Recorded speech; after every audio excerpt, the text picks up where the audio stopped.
এমনভাবে সাংবাদিকরা রিপোর্ট করে যে ব্যারিস্টার সুমন বন্ধুর বউকে শাড়ি দিলেন, বোঝা যায় বন্ধুর বউর সাথে আমার সম্পর্ক। মানে রিপোর্টের ভিতরটা উপরটা এরকম, রিপোর্টটা হয়েছে প্রথম আলোতে। আর প্রথম আলোর মতো পত্রিকা করার পরেই সবাই একটু মজা পাইছে, কারণ প্রথম আলোর তো একটা আস্থার জায়গা আছে। কিন্তু প্রথম আলো যে নিচে নামতে নামতে শাড়ি পর্যন্ত খোলা শুরু করছে, এটা তো আর আমরা জানি।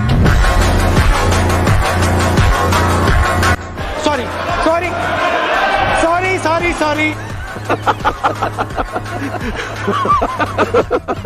হ্যালো গাইজ, কেমন আছেন আপনারা? আশা করি সবাই ভালো আছেন। আজকের এই ভিডিওতে দেখাবো অস্থির বাঙালিদের কিছু অস্থির কর্মকাণ্ড, যা দেখে আস্তে আস্তে আপনার পেট ব্যথা হয়ে যাবে, গ্যারান্টি দিচ্ছি। তুমি শিখাইছো কিভাবে ইগনোর করতে হয়, আর আমি শিখাবো কিভাবে আফসোস করতে হয়। তোমার আর আমার মধ্যে পার্থক্য একটাই, তুমি মানুষের পিছনে ঘুরো আর মানুষ দেশি মালে ঢুকে 3-4 পোল্টি খাইছি।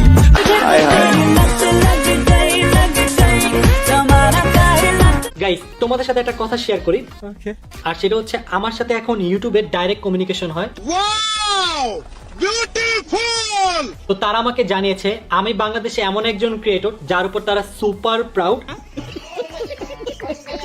তারা এখন নাকি আমাকে দেখায় অন্যান্য ক্রিয়েটরকে যে রাকিবকে দেখো, রাকিব বাংলাদেশের হয়ে 10 মিলিয়ন সাবস্ক্রাইবার অ্যাচিভ করেছে।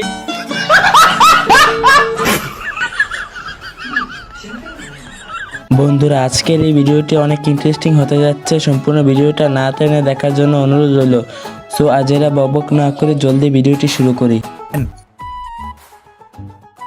কিরে রাইট বাজতা আছে 3টা, তুই এখন মোবাইল টিপতাছস, ঘুমাস না কে? আব্বা কি জানি হইছে আমার বুঝতাছি না, দুই ঘুম ধরতাছে না। ও ঘুমে ধরে না? আচ্ছা পরশু দিন না তোর পরীক্ষা, যা বইটা নিয়ে পড়তে হয়। ঘুম ভালোবাসি রে, কি বলে আমি ঘুম ভালোবাসি রে।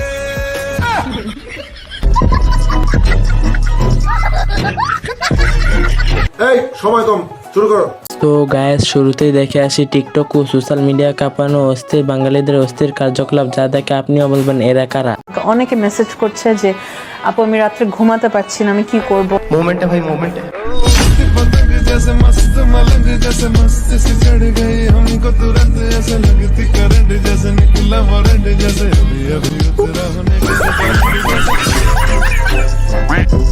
ভাইরে ভাই, এইসব মেসেজ যারা দেয় তাদেরকে পুলিশে ধরিয়ে দিন, পুলিশরা তাদেরকে রিমান্ডে নিয়ে ঘুম পাতিয়ে দেবে। মানে ভাই, পোলাপানরা দিন দিন এমন ফাজিল হয়ে যাচ্ছে, কি আর বলবো। ফাজিল এই বদমাইশি দেখবেন আবার ভাইরাল হয়ে গেল, আবার হাজির ভাব ধরবে। আমার ভুল হয়েছিল, আমার ক্ষমা করে দেন। A few moments later. এই যে দেখেন চুলগুলো কিন্তু আমি কেটে ফেলতেছি, ঠিক আছে? ওনার চুল কিন্তু রাখবো না, সব চুল কিন্তু আমি কেটে ফেলবো, ঠিক আছে? ঠিক আছে। এই যে দেখেন চুলগুলো কিন্তু আমি কেটে ফেলতেছি। উনি ইসলামের পথে ফিরে আসছে, আল্লাহ তাআলা যেন তাকে আবারও সে মসজিদের ইমাম বানায় দেয়। খুশি হলাম তোমার কথা শুনে।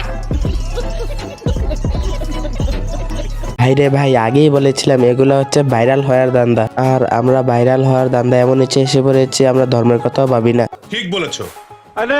আজকে রাকিব হাসানের জন্য ইয়াসিনকে আর মিথিলাকে মানুষ চিনছে, না হলে কখনোই চিনতো না। ইয়াসিনকে মিথিলাকে এটা কখনোই মানুষ চিনতো না। তাও সত্য। তারা দুইজন যেভাবে পাতে খায়, পাতে একদম পটি করে দেয়, এই অভ্যাসটা আমার কাছে খুবই বাজে লাগে। মারামারি যে হবে এটা আগে থেকে জানতাম। আচ্ছা, এখন আমি বুঝতে পারতেছি যে এখন রাকিবদের টিমে এই ঘটনাগুলো ঘটতেছে, এ ওকে দোষারোপ করছে, এ ওকে দোষারোপ করছে। আসলে কিছুই না, আসলে হচ্ছে ওর লক্ষ্য ছিল যে ও ভাইরাল হবে। কেসটা তুমি ধরেই ফেলেছো। কথা বলেন কেন?